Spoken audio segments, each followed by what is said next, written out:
So Iran has been saying they're going to attack. The experts, quote unquote, have been saying Iran is serious and probably is going to attack any moment. Any moment could mean any time in the next month.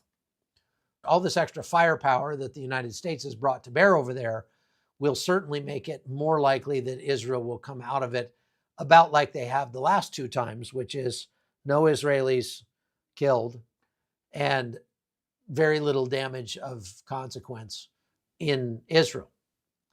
There have been more missiles and drones coming in from Lebanon, Syria, Iraq, the Houthis than usual lately.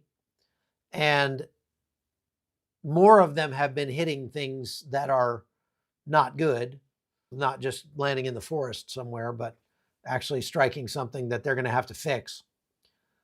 But we've had a few more injuries and even a few deaths than normal. But I think the reason for that has less to do with like Israel is running out of munitions for their Iron Dome system, and more to do with the fact that Israel is anticipating a very large attack from Iran. Imagine the thought process that has to go into, okay, we have a limited number of munitions that can shoot down missiles and drones. We're getting these small missiles and drones on a regular basis coming in from Lebanon to the tune of maybe 100 or more every day. Most of those are going to land in an open area, so we don't have to worry about. But the ones that we do have to worry about are coming over a populated area. There are areas where people have shelters in their homes and they are smart enough to use them. They know to use them and they've been accustomed to using them. So when they hear the alarm, they go to their safe room, wait 10 minutes, and then come back out. We are not really sure what Iran is going to throw at us this time, whenever this attack comes. Maybe we should prioritize saving some of our munitions for this expected attack by Iran, because their missiles are ballistic missiles with 1-ton warheads, as opposed to a drone with a 30-kilogram warhead that will do a lot less damage. So if we're going to have to shoot something down, maybe we need to save what we've got for the time being and only shoot those things down. The IDF is in Israel. Hezbollah says that all of the missiles they're firing are being fired at military bases only. We know that's not true, because the ones that are striking things are actually not usually striking military bases. Number two, a lot of their missiles are not that accurate. So if they were firing at, okay, we know that there's some IDF forces in this spot, our missile is going to somewhere in this circle here, and it's not likely going to be on that spot. I know for a fact that the IDF goes out of its way not to put its troops right near civilian centers. They don't put large groups of IDF forces in towns or cities. They put them out in the countryside for that very reason. In Russia and Ukraine, that wasn't necessarily the case when I was there. A lot of times the Ukrainians would put troops in the middle of a city because that's where they had the ability to sustain those troops. Now, let's talk about what happened in Amsterdam last night, or night before last now. There were some clashes between soccer aficionados for Maccabi Tel Aviv, which is a soccer club from Tel Aviv. And apparently there were 2,700 Israelis who went to Amsterdam to cheer on their team. And they lost miserably to Ajax. On the way out of the stadium, they were accosted by large groups of angry people. These people that accosted them were not, by and large, Dutch people, or if they were Dutch, they weren't chasing them around wearing wooden clogs. They were very pro-Hamas people who probably did not live in that country, or at least have not lived there their entire lives, or even for the last several years. These are people who emigrated most recently, for the most part. They committed a lot of shenanigans against these Israelis. Those shenanigans led to 5 people being taken to medical facilities. There were dozens of others who were lightly injured and did not seek medical attention.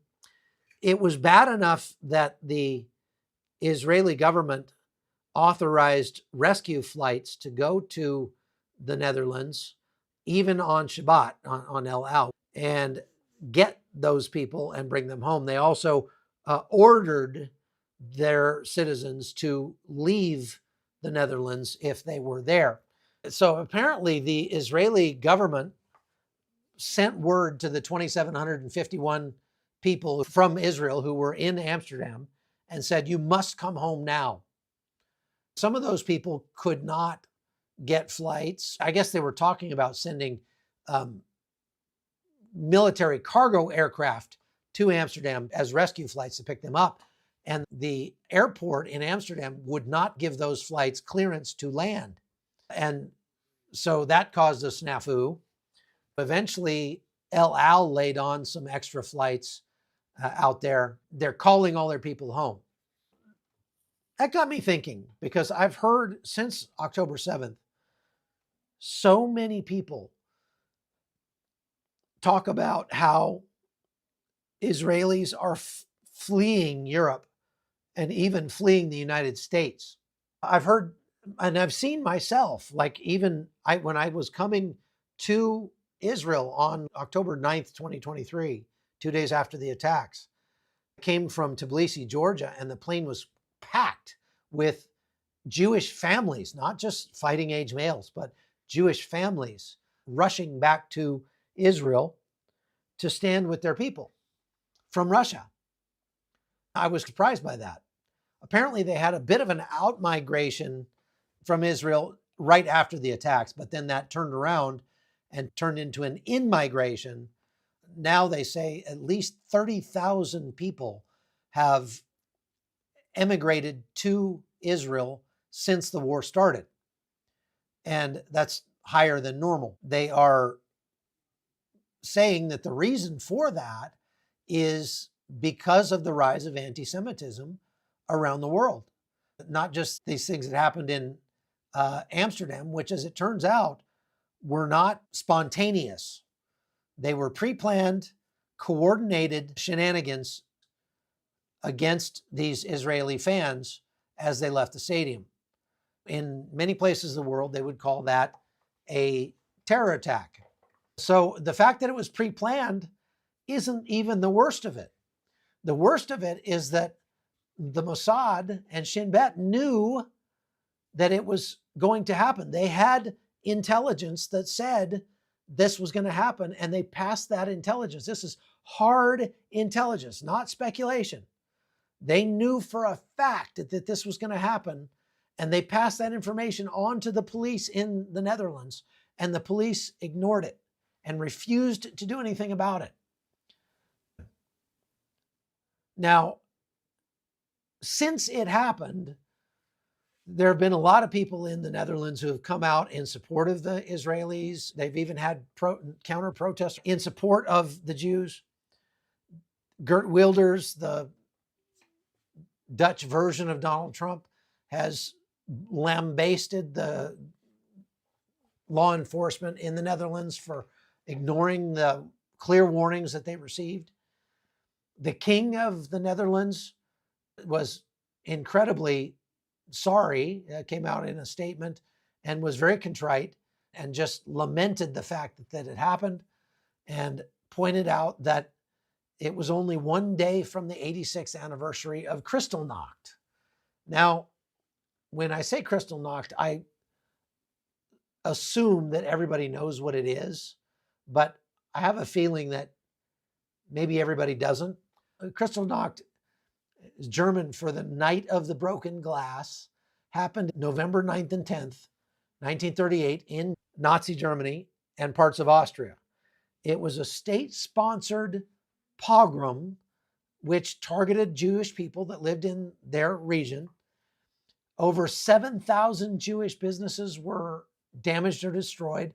Nearly 300 synagogues were burned. More than 90 Jewish people lost their lives. And about 30,000 Jewish men were rounded up and sent to concentration camps. Now, it's pretty astounding that 86 years later, in the same area, same sort of close to where it happened before, it's happening again.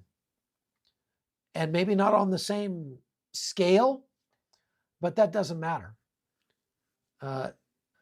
We've had Jews actually die in altercations that took place in the United States between protesters, pro-Hamas protesters. We've seen these pro-Hamas protests all over American college campuses. If you've got a kid in college and they're going to a college where they're having protests like that, I would be yanking my kid out of that college so fast it would make your head spin. Now, I do have a daughter in college, but she's going to Regent University, and they certainly would never put up with any kind of pro-Palestinian, pro-Hamas protests there. And so that's a good thing. I'm trying to get one of her professors to come on the show with me soon and do an interview. It'll be a very interesting interview if we can get him on the show. So, all right, we got 4,200 people online. Please hit the like button. Also, I just want to mention, go to chuckholton.com. Because of the censorship that's happening on YouTube, and I can't even talk about what's happening in real terms, I can do that much better on my website at chuckholton.com. If you go there, you can sign up for free and you can get access to almost all the content that's there. And this is stuff that I can't show you on YouTube. And it's articles, checklists, all sorts of cool stuff. And you can also get, as a supporter, if you sign up as a supporter, free copies of the couple of books that I've put out recently, one of which will help you if you ever find yourself in a situation like those Israelis found themselves in Amsterdam. You never know. You go out to the movies, you go to a baseball game, you just are driving to the grocery store, and you could end up stuck in one of these protests where these jackwagons go stand in the middle of the road and just decide to stop traffic to express their displeasure by punishing a bunch of people that have nothing to do with the thing that they're mad about. Or you get into a place where there is an altercation, like at a stadium, or you find yourself, God forbid, in some sort of active violence situation. There are things in this book to help you learn how to keep yourself safe.